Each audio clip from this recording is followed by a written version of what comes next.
Heumann, thank you so much for being here. Your lifelong advocacy has touched millions of lives. You sued for the right to become the first teacher to use a wheelchair in New York City. You fought for the rights of others by leading a historic 10-city sit-in. You helped develop and implement laws to ensure rights, supports, and access for people with disabilities. That includes the Individuals with Disabilities Act, Section 504, and the ADA. On behalf of the National Education Association's 3 million members, I am thrilled to recognize you with our highest honor, the 2021 NEA Friend of Education Award. Judy? Thank you so very much. For my blind and low vision friends, let me explain that I'm a white disabled woman. I'm 73 years old. I have brown short hair. I'm wearing a blouse that's different shades of blue and glasses in the foyer of our apartment. It's really an honor to be receiving this award. And I want to thank all of you who are listening for the heroic work that you've been doing this past year. As we all understand, education is the key to the future. And we've had a difficult year with COVID. Thank you for your resilience. Oh, Judy, thank you for teaching me today. I am a Black woman. I have a vibrant pink jacket on with a pink and pearl necklace. And in my backdrop, I have a beautiful oil painting from South Africa of a king and queen with the sun rising over that beautiful land. Judy, I understand your advocacy started early because of what you personally experienced fighting to be included in the educational system.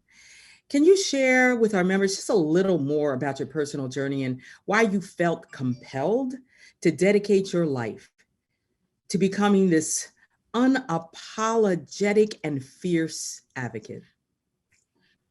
So let me start off by saying I grew up in Brooklyn and I had strong parents. I attribute growing up in Brooklyn and strong parents to leading me to where I am today. But very briefly, I was born in 1947. As most of you know, none of the laws protecting the rights of disabled individuals really began to become law until the 1970s. And so when my mother took me to school in the 1950s to enroll me in our local neighborhood school, I was using a wheelchair. And the principal said I couldn't go to school there because I was a fire hazard. And I had a teacher who came to my house for 2.5 hours a week for the first, second, third, and half of the fourth grade. At that point, it was very clear as I was growing up that there was not an expectation that I or the millions of other disabled people who lived in the United States were expected to grow up and contribute to society. I think my experience and the experience of many of you watching today who come from other minority groups really understand both the pivotal role that education does or does not play in our ability to move forward. And I think as I got older, it was becoming quite apparent that I was very fortunate to have parents who really fought for me.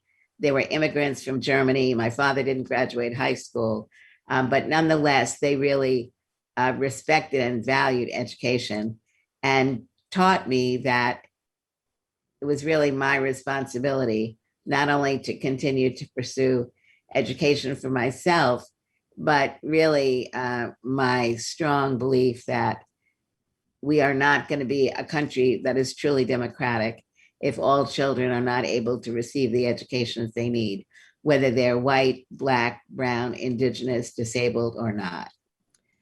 Thank you, Judy. You know, the folks listening to you today could not agree more that education is the center of everything.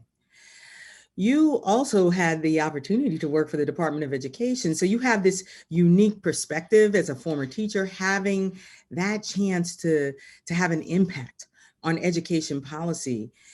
What learnings and advice do you have for your fellow educators on how, as practitioners, they can be inclusive and what role policy can actually play to impact inclusion systemically? I think we all know that we learn certain things in school, and then it really is our responsibility to continue to learn more about how we can effectively work in the growingly diverse classrooms of today. And I believe that we can, in fact, be putting more pressure on our universities to, in fact, be providing more effective training for our teachers and support staff. And I think it would be incredibly important if people were graduating who had dual certificates, because when you're working with students who have different learning needs, and that includes students with disabilities, we need to value and respect. We also need knowledge. We need knowledge on how to appropriately accommodate students in classrooms. I believe very much in team teaching, where bringing two teachers together can really help affect outcomes. And ultimately, I think we need to recognize that no student is more valuable than the other.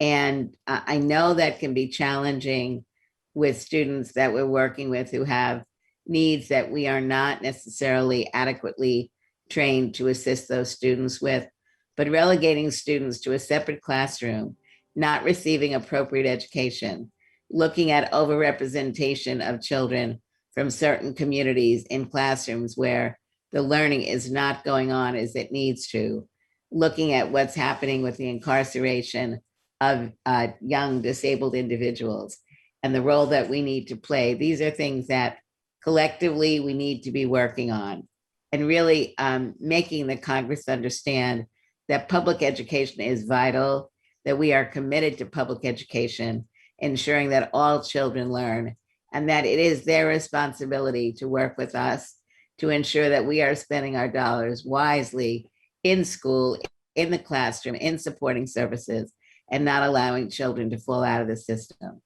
In the disability community, we have a phrase that says, all means all. And when we talk about education, I think it is very important that when we say all, we mean all.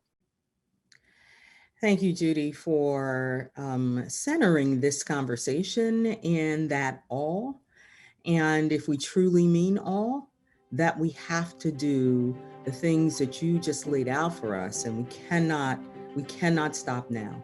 You know, ramps and ADA protections and IEPs may seem commonplace now, but knowing there is so much more we must do to ensure access and opportunity for people with disabilities, it's important for us to lift up trailblazers like you, Judy Heumann, who paved the way so that we not only remember and honor your work, but we see it as a call to action, to build on that work.